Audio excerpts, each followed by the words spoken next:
বছর একটি চেক একটি ইনভয়েস হাতে নিয়ে আমরা ঘুরছি।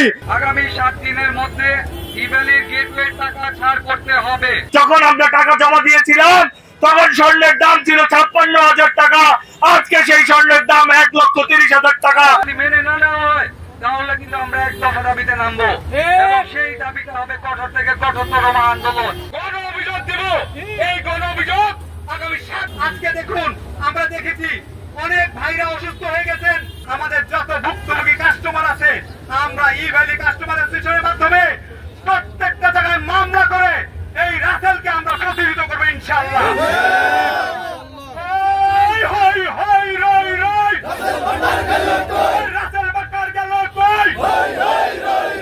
আমাদের টাকা আমাদের টাকা ফেরত চাই, ফেরত চাই। আমরা আজ ব্যবসা বাণিজ্য করতে পারছি না, নিজের ব্যবসা বিক্রি করে আজকে চাকরি করছি। ভাই আপনি আমাদেরকে পথে নামিয়ে দিয়েছেন ভাই, 4টি বছর হয়ে গেল ভাই। যখন আমরা টাকা জমা দিয়েছিলাম তখন স্বর্ণের দাম ছিল 56,000 টাকা, আজকে সেই স্বর্ণের দাম 1,30,000 টাকা। আমাদের টাকা মুদ্রাস্ফীতি কি বুঝেন রাসেল সাহেব, নাকি ব্যাংকে চাকরি করেছেন শুধুই বাটপারি করে সাইড করে আমাদের টাকা নেওয়ার জন্য? শুধু রাসেল সাহেব জড়িত নয়, তার সাথে সংঘবদ্ধ একটি চক্র জড়িত, যারা বিভিন্ন পর্যায়ে উপর মহলে থেকে রাসেল সাহেবকে সাহায্য সহযোগিতা করছে।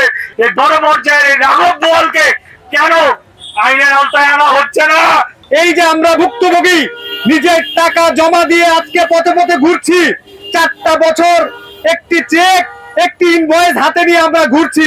ভাই আমরা তো কোনো অপরাধ করি নাই, আমরা হয়তো নিম্ন মধ্যবিত্ত কিংবা মধ্যবিত্ত গ্রাহক, আমরা কম দামে কিংবা একটু স্বল্প দামে কিছু কেনার আশায় আমরা এই টাকাগুলো আমরা এখানে ইনভেস্ট করেছি। আমাদের যেই শব্দটা উপস্থিত করা হয়েছে আপনার সামনে, রাসেল আমাদের সাথে প্রতারণা করেছে। যত প্রকার বাংলাদেশে উপদেষ্টা মন্ডলী আছেন সবার বরাবর আমরা এই 7 দফা দাবি তুলে ধরছি। আমাদের প্রধান দাবি আগামী 7 দিনের মধ্যে ইভ্যালির গেটওয়ে টাকা ছাড় করতে হবে। 7 দিন মানে 7 দিন, প্রায় 1 বছর হয়ে গেছে রাসেল সাহেব বের হয়েছেন, কিন্তু গেটওয়ে টাকা ফেরত দেননি। গেটওয়ে টাকা তো বাংলাদেশ ব্যাংকে আছে, তো গেটওয়ে টাকা নিয়ে তো কেন তালবাহানা? গেটওয়ে টাকা তো একদিনে ছাড় করা যায়। তো আমরা তাও 7 দিন সময় দিয়েছি, এই 7 দিনের মধ্যে গেটওয়ে টাকা ছাড় করতে হবে।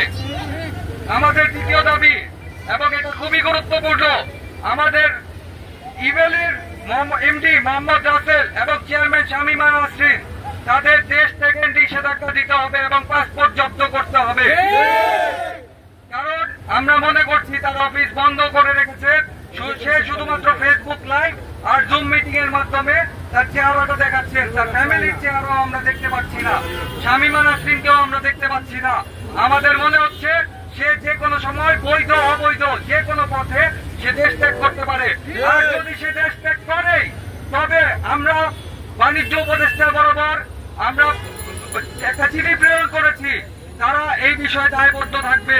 আমরা কিন্তু আগেই বলে দিয়েছি যে তার দেশ থেকে নিষেধাজ্ঞা দিতে হবে। এখন যদি সে পলায়ন করে সেই দোষ কিন্তু সরকারকেই নিতে হবে।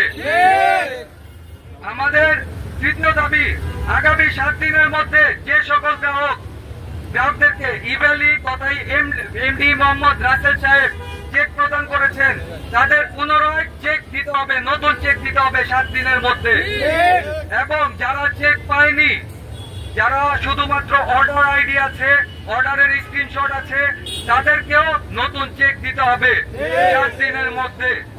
আমাদের পঞ্চম দাবি, ইভ্যালির চেক প্রাপ্ত এবং যারা চেক পায়নি তাদেরকে 22 কর্মদিবস অর্থাৎ 1 মাসের মধ্যে সকল দেনা পাওনা পরিশোধ করতে হবে এবং সেগুলো লিস্ট আকারে প্রকাশ করতে হবে বাণিজ্য মন্ত্রণালয় এবং সকল উপদেষ্টা বরাবর। আমাদের এই 5টা দাবি যদি মেনে না নেওয়া হয় তাহলে তাদের সকল সম্পত্তি বাজেয়াপ্ত করে গ্রাহকদের মাঝে বন্টন করে তাকে আইনের আওতায় আনতে হবে।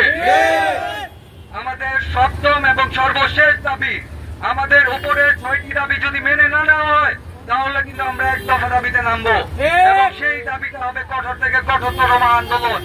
সেই আন্দোলনের কথা আমরা এখন বলতে চাচ্ছি না, আমরা মনে করি আমাদের এই দাবিগুলো মেনে নেওয়া হবে অতি সত্বর। গণ অভিযোগ দেব, এই গণ অভিযোগ দেখেছি অনেক ভাইরা অসুস্থ হয়ে গেছেন। সংবাদ, ফিচার ও অনুষ্ঠানের জন্য ভিজিট করুন সংবাদ প্রকাশের ওয়েবসাইট এবং যুক্ত থাকুন ফেসবুক পেজ ও ইউটিউব চ্যানেলের সঙ্গে।